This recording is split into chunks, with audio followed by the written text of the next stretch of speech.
ಸ್ಪರ್ಧಾತ್ಮಕ ವಿದ್ಯಾರ್ಥಿಗಳೇ, ಜಗತ್ತಿನಲ್ಲೇ ಒಂದು ಸರಳವಾದ ವಿಷಯ ಅಂದರೆ ಅದು ಗಣಿತ ವಿಷಯವಾಗಿದೆ. ಕೆಲವು ವಿದ್ಯಾರ್ಥಿಗಳಿಗೆ ಕಬ್ಬಿಣದ ಕಡಲೆ ಅಂತಾಗಿರುತ್ತದೆ. ಏಕೆಂದರೆ ಅವರು ಯಾವುದೇ ಸ್ಪರ್ಧಾತ್ಮಕ ಪರೀಕ್ಷೆಯಲ್ಲಿ ಕೇಳಲಾಗಿರುವ ಒಂದು ಗಣಿತ ಲೆಕ್ಕವನ್ನು ಡೈರೆಕ್ಟ್ ಆಗಿ ಬಿಡಿಸಲು ಹೋಗುತ್ತಿರುತ್ತಾರೆ. ಅವರಿಗೆ ಗಣಿತ ವಿಷಯವನ್ನು ಹೇಗೆ ಪ್ರಾರಂಭ ಮಾಡಬೇಕು, ಹೇಗೆ ಕಲಿಯಬೇಕು, ಹೇಗೆ ಈಜಿ ಆಗುತ್ತದೆ ಎಂಬುದು ಗೊತ್ತಿರುವುದಿಲ್ಲ. ಗಣಿತ ಲೆಕ್ಕಗಳನ್ನು ಕಲಿಯಲು ಮೊದಲಿಗೆ ಯಾರ್ಡನ್ ಮಗ್ಗಿಗಳನ್ನು ಈ ಚಾಪ್ಟರ್ 30ರವರೆಗೆ ಬೈಪಾಟ್ ಹಾಕೊಂಡ್ಬಿಡಿ.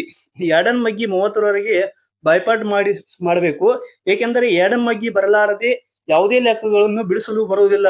ಸಂಕಲನ ಲೆಕ್ಕ ಆಗಲಿ, ವ್ಯವಕಲನ ಆಗಲಿ, ಭಾಗಾಕಾರ ಆಗಲಿ, ಗುಣಾಕಾರ ಆಗಲಿ, ಯಾವುದೇ ಲೆಕ್ಕಗಳು ಈಸಿ ಆಗುವುದಿಲ್ಲ. ಸ್ಪರ್ಧಾತ್ಮಕ ಪರೀಕ್ಷೆಯಲ್ಲಿ ಕೇಳಲಾಗಿರುವ ಲೆಕ್ಕ ಈಸಿ ಆಗಬೇಕಾದರೆ ಯಾರ್ಡನ್ ಮಗ್ಗಿ 30ರವರೆಗೆ ಬೈಪಾಟ್ ಹಾಕಿಕೊಳ್ಳಬೇಕು ಮೊದಲಿಗೆ.